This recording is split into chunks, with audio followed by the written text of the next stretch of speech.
Number one అంటారు. అసలైన number one Guru Kashi university. అంతకుముందు వరకు అంకిత అనేడంటే తెలీదు. ఆఫ్టర్ మ్యారేజ్ నా పాస్ట్లో నేను మ్యారేజ్ చేసుకున్నాను.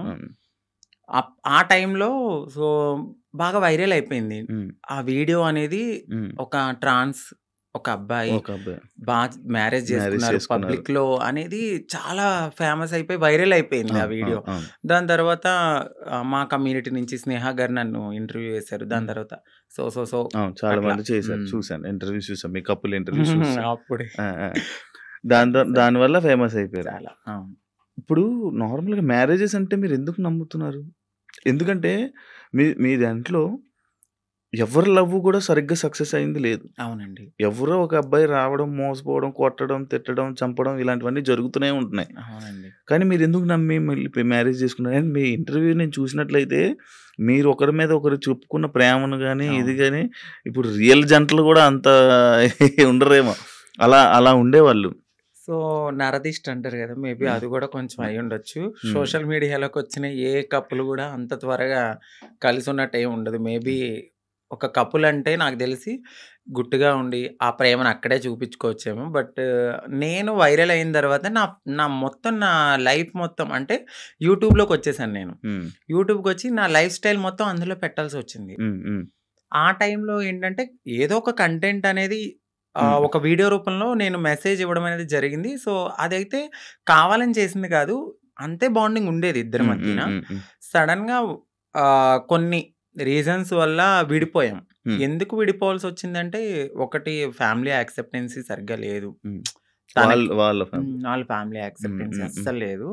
ఇంకొకటి నేను ముందుగానే చెప్పాను, నేను ఎప్పుడైతే నేను మా అమ్మగారికి ఇల్లు కడతానో సో అప్పటి వరకు ఆగమనే చెప్పాను. నేను అప్పటి వరకు నేను కొంచెం కష్టపడాలి. ఇప్పుడు నువ్వు వచ్చావు కదా అని నేను రాలేను, ఎందుకంటే ఎట్లానే అవుతుంది, ఆఫ్టర్ బ్రేకప్ అయిపోతుంది. సో నేను మళ్ళీ నా పాస్ట్కి వెళ్ళలేను కాబట్టి కొంచెం టైం ఇవ్వు అని చెప్పాను. ఆ అబ్బాయి అన్నీ ఓకే అన్నాడు. నేను కమ్యూనిటీ వర్క్స్ చేస్తానని చెప్పాను, ఇలా కమ్యూనిటీలో ఉంటాను కొన్నాళ్ళు, మనం సెటిల్ అయ్యే వరకు. దాని తర్వాత మా పెద్దవాళ్ళకి చెప్పి మనం హ్యాపీగా మన లైఫ్ లీడ్ చేద్దాం, నేను ఇల్లు కట్టుకోవాలి మా అమ్మగారు. దాని తర్వాత నేను మ్యారేజ్ చేసుకున్నాం. ఒక 1.5 year బాగానే ఉన్నాం. దాని తర్వాత ఇంకా రోజు ఇంకా తాగడము, ఎందుకు ఇట్లా అందుకట్లా చిన్న చిన్న ఇష్యూస్, గొడవలు అవి పెద్ద పెద్దవి అయిపోయాయి. అయితే ఈ బ్రేకప్ టైంలో ఎక్కువ వీడియోస్ పెట్టడం అంకిత కావాలని చేస్తుందా? ఎందుకు అంత ఎమోషనల్ అయిపోతుంది? ఎందుకు సోషల్ మీడియాలో అంత ఏడుస్తూ వీడియోలు పెట్టాల్సిన అవసరం ఏంటి అని క్వశ్చన్ చేశారు. మీ వరకు వచ్చిందా? ఏమో మీ సమాధానం? సో ఎందుకంటే అది నా మనసుకు తగిలింది. నేను సోషల్ మీడియాకు కూడా వచ్చేదాన్ని కాదు, చెప్పేదాన్ని కూడా కాదు. ఒకానొక సిచ్యువేషన్లో అది నాకు నెగిటివిటీ వచ్చేసింది. తినే ఏదో చేసింది, తిన వల్లే బ్రేకప్ అయింది అని నెగిటివిటీ వచ్చింది. సో నేను నిజం చెప్పాలంటే నేను ఒక ఓపెన్ బుక్ ఆ విషయంలో. అయితే తనకి నేను చాలా ఓపెన్గా అన్నీ చెప్పే చేసుకున్నాను. సో చెప్పి చేసుకున్న పర్సన్ తను ఎప్పుడైతే కొన్నాళ్ళ తర్వాత లగ్జరీ లైఫ్కి అలవాటు పడ్డాడు, ఆ తర్వాత జాబ్ పోయింది. ఒక 11 months వరకు నేనే చూసుకున్నాను. బిఫోర్ కూడా నేనే రెంట్ కట్టేదాన్ని, కార్ ఈఎంఐలన్నీ నేనే, ప్రతిదీ నాదే. ఆయన జాబ్ చేసుకుని వాళ్ళ ఫ్యామిలీని చూసుకునేవాడు. సమ్ టైమ్స్ ఎప్పుడైనా రెస్టారెంట్స్ అట్లకి వెళ్ళినప్పుడు ఖర్చు పెట్టే అతను. 11 months అనేది జాబ్ పోయింది. ఇంకా నాకు ప్రెషర్ ఎక్కువైపోయింది. ఇటువైపు ఇల్లు కట్టిన ఒక గోల్డ్ ఉంది అక్కడ, అదంతా విడిపించాలని చెప్పి నేను తనకి ముందే చెప్పాను. సో డ్రింక్ చేయడము, ఇదే విషయంలో గొడవ అవ్వడము. దీనికి ముందే నాకు తెలియదు, రీసెంట్గా తెలిసింది. నన్ను మ్యారేజ్ చేసుకున్న 3 monthsకి వేరే అమ్మాయిలతో కూడా ఉన్నారని చెప్పారు. సో ఆ రికార్డ్స్ కూడా నా దగ్గర ఉన్నాయి. బట్ నేను ఎందుకంటే అంతా అయిపోయిన తర్వాత మనకు అనవసరం అనిపించింది. ఇవన్నిటిని ఒక పక్కన పెడితే నాకు ఒకానొక సిచ్యువేషన్లో తను రెడ్ హ్యాండెడ్గా అంటే మా కమ్యూనిటీ వాళ్ళు ఎవరైతే ఉన్నారో వాళ్ళలో నా కోడల్ని నేను ఇలా వస్తున్నాను అని చెప్పడము, నేను తన్ని చేజ్ చేయడము, పట్టుకున్నాను, సో పరిగెత్తేశాడు. ఇవన్నీ నేను చూసి నా మైండ్ అనేది ఒక్కసారిగా మాకు అవసరం లేదు, ఈ కమ్యూనిటీలో ట్రాన్స్లోనే ఉండాలి, మమ్మల్ని మేము ఎంత అందంగా మార్చుకున్నా వాళ్ళు కొన్నాళ్ళే ఉంటారు, సో వద్దు, సింగిల్గా ఉండడం బెటర్ అనిపించింది. దాని తర్వాత నేను సోషల్ మీడియాలో నేనే పోస్ట్ పెట్టాను. వద్దు అంటే నన్ను కలవడానికి 2 టైమ్స్ అట్లా ప్రయత్నించారు. ప్రయత్నించాడు. బట్ నాకు మనసుకి తగిలింది అది. ఎందుకంటే ప్రతిసారి నేను యాక్సెప్ట్ చేయడము, ఇది మా ఇద్దరి మధ్యన జరగడము, వాళ్ళ ఫ్యామిలీకి చెప్పడము, మా ఫ్యామిలీకి చెప్పడము, మీ చావు మీరు చావండి అనడము, ఇవన్నీ నేను ఇంకా తీసుకోలేకపోయాను. నేను మారింది నా కోసం, నా సెల్ఫ్ నేను ఆనందంగా ఉండడానికి. ఎందుకు దీంట్లోకి దూకానా? ఇంకొకటి, కమ్యూనిటీలో అందరికీ ఒక రోల్ మోడల్ అనుకున్నారు ఇప్పుడున్న జనరేషన్లో ఇంత బాగా ఉంటున్నారా అని. సో నేను ఇప్పుడు కనుక నేను బ్రేక్ చేస్తే సొసైటీలో వీళ్ళంటూ సెట్ కారు, వీళ్ళకి పెళ్ళిళ్ళు సెట్ కావు అని అంటారని నాకు ముందే తెలుసు.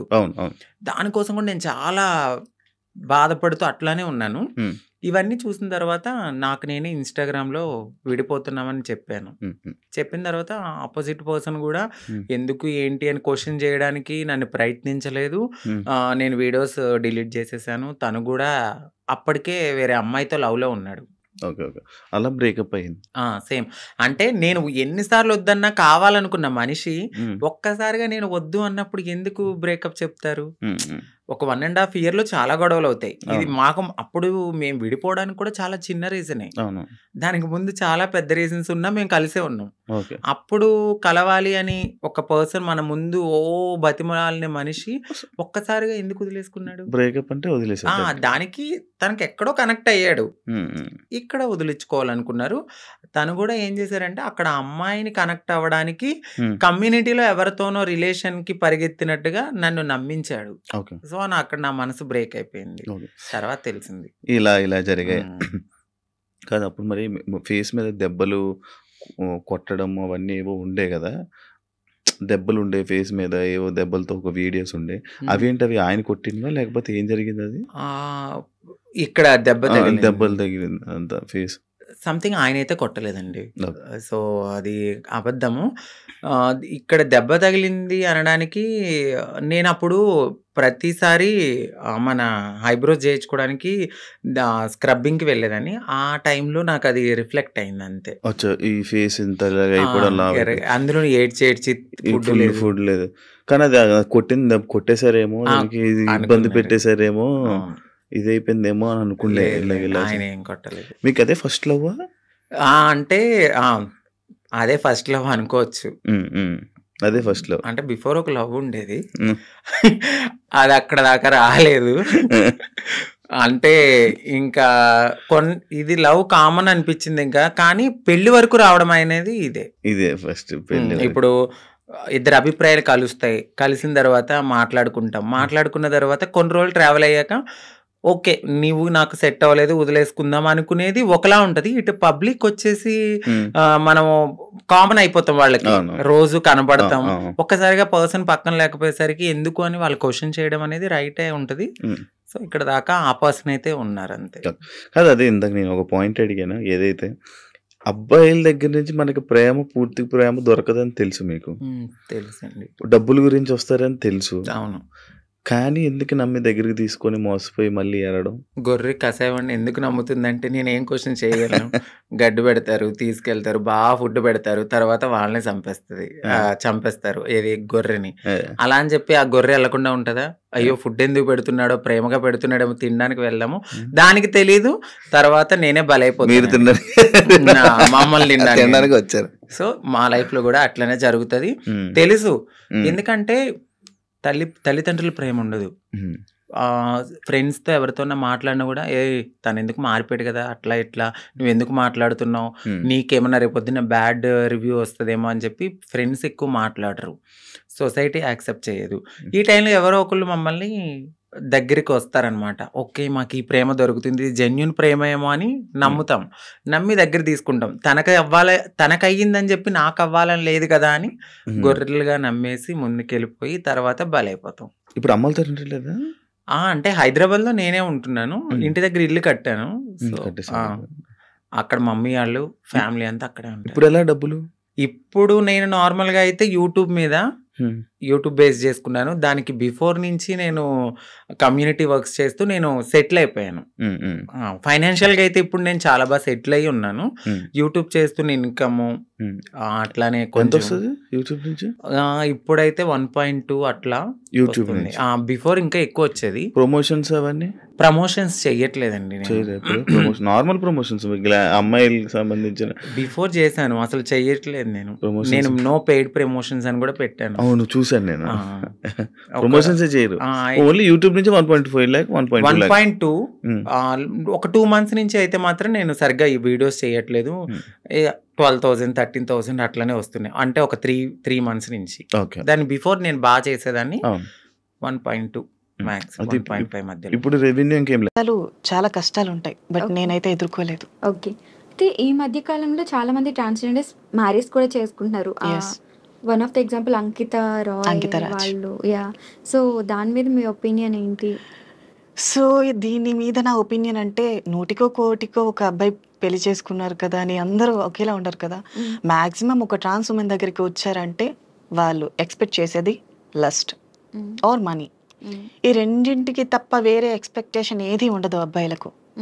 సో ఇది మా ట్రాన్స్ ఉమెన్స్ తెలిసి తెలిసి లోయలో పడుతూ ఉంటారు. మరి ఎందుకు మరి అంత తెలుసు కూడా? మా కమ్యూనిటీ వల్ల బ్రెయిన్ చాలా సున్నితంగా ఉంటుంది. అంటే ఇప్పుడు స్త్రీలు ఉంటారు, స్త్రీలు చాలా నిదానంగా చాలా సున్నితమైన మనసు కలిగి ఉంటారంటారు కదా, వాళ్ళకన్నా 1000 రెట్లు సున్నితంగా మేము ఉంటాం. ఇప్పుడు ప్రేమ అనగాన అమ్మాయిలు ఆలోచిస్తారు చెయ్యాలా వద్దా అని. మేము గుడ్డిగా నమ్మేసే గొర్రెలం. కసాయివాడు గొర్రెని చంపేస్తున్నా సరే ఆ మనిషిని గొర్రె నమ్ముతుంది కదా, మేము కూడా అంతే. ఓకే. మీరు ఎవరినైనా లవ్ చేశారా ఇప్పటి వరకు? మీకు ఏమైనా ప్రపోజల్స్ వచ్చాయా? ప్రపోజల్స్ అంటే నాకు తెలిసి నాకు ప్రపోజ్ చేయలే. ఓకే. ఇంకా పాస్ట్లో ఒక లవ్ ఉండేది. సో ఐ థింక్ అది నేను రియలైజ్ అయ్యి 2 years అయిపోయింది కూడా. ఏమైంది? సో నాది ఎప్పుడు వన్ సైడ్ లవే. నేను ఎవరిని లవ్ చేసినా తనతో చెప్పాలి అనుకోను. మేబీ తను నెగ్లెక్ట్ చేస్తే, ఒకవేళ ఇగ్నోర్ చేస్తే నేను ఆ ఫీల్ని భరించలేను. ఓకే. అదే వన్ సైడ్ లవ్ అనుకో, తనని మళ్ళీ మళ్ళీ చూడొచ్చు, మళ్ళీ మళ్ళీ కలవచ్చు, మళ్ళీ మళ్ళీ మాట్లాడొచ్చు అనే ఆలోచన ఉంటుంది. సో అది ఇంకా ఎక్కువ రెట్టింపు ప్రేమనిస్తుంది. సో నాకు అది ఇష్టం. ఓకే. ఒకవేళ తను నా లవ్ని యాక్సెప్ట్ చేసేస్తే గొడవలు పట్టాలు, చీదరించుకోవడాలు, నెగ్లెక్ట్ చేయడాలు, ఇవన్నీ నాకు వద్దు. ఓకే. సో ఓకే, ఇప్పటి వరకు మాట్లాడాం కాబట్టి ఒక సాంగ్ తీసుకుని దాని తర్వాత మళ్ళీ కంటిన్యూ చేద్దాం. ఓకే. సో ఎవరైనా ఈ సాంగ్ వింటే కొంచెం గుండె గట్టిగా ఉంచుకోండి. ఓకే, నేను సాంగ్ అంటే కొంచెం ఏదైనా మీరే ఒక హింట్ ఇవ్వండి. మీ ఫేవరెట్ సాంగ్ ఏంటి? అలా సడన్ గా అడిగితేనే అసలు గుర్తురావు. నా పరిస్థితి కూడా సేమ్. బట్ ఏదో ఒకటి మీకు నచ్చిన song, favourite song. Favourite song కమ్మని ప్రేమ లేఖలే సాంగ్. అది జస్ట్ ఒక చిన్న లిరిక్ మాత్రమే వచ్చు. మీకు వచ్చిన సాంగ్ పాడండి అయితే. ఓకే. ఎప్పుడు ఇన్స్టాగ్రామ్ లో పాటలు పాడలేదు? పాడుతూనే ఉంటా. అదే, అందుకే జనాలు మీ వాయిస్ ని చాలా తక్కువ వింటున్నారు. ఎందుకంటే మీరు ఎక్కువ ఈ డబ్బింగ్ రీల్స్ చేస్తున్నారు, వాయిస్ తక్కువ చూపిస్తున్నారు. బట్ వాళ్ళకి ఏంటంటే మీ వాయిస్ ఎక్కువ వినాలని ఉంది. సో అందుకనేసి ఇప్పుడన్నా పాడండి. ఓకే. సో కన్నులదా ఆశలదా బొక్కలదా ముద్దులదా పెనవేసుకున్న పేద నువ్వు కోరుకున్న సొగసులదా మదిలో మెదిలే వలపుల మొలక నాలో ప్రాణం నీవే కదా అలలా కదిలే వలపుల చిలక అందని అందం నీవే కదా. మీ వాయిస్ పాడినప్పుడు ఒక వాయిస్ వస్తుంది, మాట్లాడినప్పుడు ఒక వాయిస్ వస్తుంది. నేను సాంగ్ పాడేటప్పుడు కూడా చేంజ్ చేయగలను. ఓకే. ఇప్పుడు ఇది ఇలా ఉందా, ఇంకా ఏదైనా హస్కీ వాయిస్లో కూడా నేను సాంగ్ని ట్రై చేయొచ్చు. ఓకే. ఎలా అంటే, జడివాన ఈ ప్రియా నన్నే చేరుకోమా శృతి మించుతోంది దాహం ఒక పాన్పుపై పవలిద్దాం. ఈ వాయిస్ ఇలా ఉంది కదా, ఇది స్మూత్గా పాడాలంటే జడివాన ఈ ప్రియా నన్నే చేరుకోమా శృతి మించుతోంది దాహం ఒక పాన్పుపై పవలిద్దాం. వా, చాలా టాలెంట్స్ ఉన్నాయి మీకు వాయిస్ లో. సో అలా. ఓకే. ఏదైనా డబ్బింగ్ ఏమైనా ట్రై చేశారా? లేదు. సో ఈ మధ్య కాలంలో అడుగుతున్నారు. ఓకే. సో మేబీ గట్టిగా ఆఫర్ ఏమైనా వస్తే చేస్తా. సమంత గారికి ఒకవేళ సమంత గారికి డబ్బింగ్ చెప్పే అవకాశం వస్తే? ఫస్ట్ మా చిన్మయ్య గారు బిజీగా లేకపోతే ఓకే. మేబీ ఈ శామ్ వాయిస్ ఉంటారు కదా, నిజానికి చిన్మయ్య గారి వాయిస్. ఒకవేళ చిన్మయ్య గారు బిజీ షెడ్యూల్లో ఉండి శామ్ గారికి వాయిస్ ఇవ్వలేకపోతే ఆ ఆపర్చునిటీ నాకు వస్తే చేస్తాను. మరి ఏమైనా ట్రై చేశారా చిన్మయ్య గారికి టెక్స్ట్ చేయడం కానీ అలా ఏమైనా?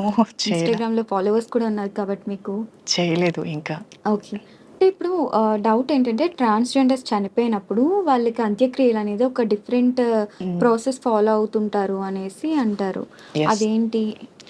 సో ఒకప్పటి కాలంలో ఎలా అంటే అర్ధరాత్రి తీసుకెళ్ళటం, చెప్పులతో కొట్టి తీసుకెళ్ళటం, పురుషులు ఎవరు చూడకుండా తీసుకెళ్ళటం అని చెప్పేవారు. సో నేను కమ్యూనిటీలోకి వచ్చిన తర్వాత నేను కూడా అడిగిన తర్వాత ఇది ఏమో పూర్వం రాజుల కాలంలో ఉండేదేమో, ప్రస్తుతానికైతే అలా ఏం లేదు, నార్మల్ జనాలకి ఎలానో మనకు కూడా అలానే అని చెప్పారు.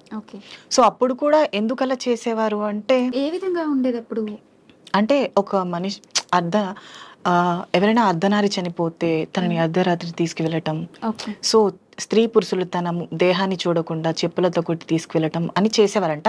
సో దానికి రీజన్ కూడా ఏంటంటే వచ్చే జన్మలో కూడా ఇదే జీవితం మాకొద్దు అని ఒక. అయితే ఇలా అడగొచ్చా లేదా అని తెలీదు, బట్ ట్రాన్స్జెండర్స్ అనగానే వాళ్ళకి మెయిన్ సోర్స్ ఆఫ్ ఇన్కమ్ 2 ఉంటాయి. ఒకటి బెగ్గింగ్, మనం ఆల్రెడీ మాట్లాడుతున్నాం, ఇంకొకటి వర్క్స్ చేస్తుంటారు ఆ విధంగా అనేసి. అలాగా అంటే మీరు ఏమన్నా చేశారా? ప్రాస్టిట్యూషన్ నేను కూడా అప్పుడప్పుడు చేయడానికి వెళ్తాను. ఇప్పుడు నార్మల్గా ఒక ఆడపిల్ల కుటుంబంలో ఉండి కాలేజ్కి వెళ్ళినా, జాబ్ చేయడానికి వెళ్ళినా, చుట్టూ ఉండే జనాలు తను జాబ్ చేస్తున్నా సరే ఎక్కడికి వెళ్తుందో, ఎవరితో తిరుగుతుందో అనే సొసైటీ ఇది. అలాంటిది ఒక ట్రాన్స్ ఉమెన్ పతివ్రతగా ఉంది అంటే ఎవరు నమ్ముతారు? నమ్మరు. ఆడపిల్లల మీద నిందలేసే సమాజం మేము తిన్నగా ఉండమంటే ఎలా నమ్ముతారు? సో వాళ్ళ కోసం మేము బ్రతకట్లేదు, ఖచ్చితంగా మా వృత్తులు మేము చేయాలి. మాకంటూ ఏ ఉపాధి లేనప్పుడు మా దేహమే మాకు సపోర్ట్. సో అంటే ఆ టైంలో మిమ్మల్ని చాలా దారుణంగా ట్రీట్ చేస్తారు. కొంతమంది ఉంటారు డ్రింక్ చేసి వచ్చి విసిగించడం, కొంతమంది కొట్టి వెళ్తారు, కొంతమంది నానా మాటలు అంటారు. అవన్నీ పట్టించుకుంటూ ఉంటే మేము ముందుకు ఎప్పటికీ వెళ్ళలేం. మీరు ఎప్పుడన్నా ఎవరితో అయినా బాగా అంటే హర్ట్ అయిన సిచ్యువేషన్ కానీ మిమ్మల్ని బాగా ఇబ్బంది పెట్టినది ఏదైనా? డైలీ జరుగుతూనే ఉంటాయి.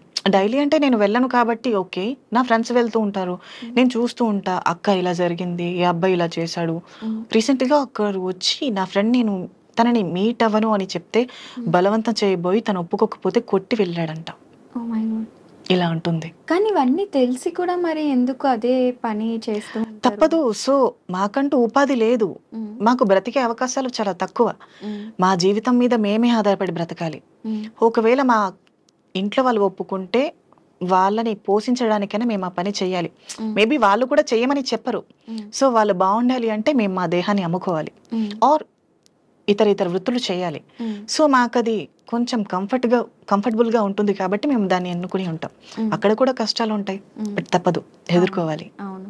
బట్ ఇప్పుడు అంటే మీ దగ్గరికి డైరెక్ట్ గా రావడం అనేది ఉండదు కదా, ఎవరైనా సరే రోడ్ సైడ్ నిల్చోవాలి అట్లా వస్తారు అప్పుడు. సో మీరు అంటే నిల్చుంటారు కదా, ఏ టైమ్స్ లో ఉంటారు అని? నేను వెళ్తూ ఉంటా, 12కి వెళ్ళి 3 o'clockకి వచ్చేస్తూ ఉంటాం. Only night. సో అంటే మిమ్మల్ని ఏ విధంగా మాట్లాడతారు? దగ్గరికి వచ్చి ఎట్లా ఉంటుంది? వస్తారు, రేట్ ఎంతకు వస్తావు, ఏమేం చేస్తావు, ఇలా మాట్లాడతారు. సో వాటిని మనం కొంచెం సర్దుకుపోయి సమాధానం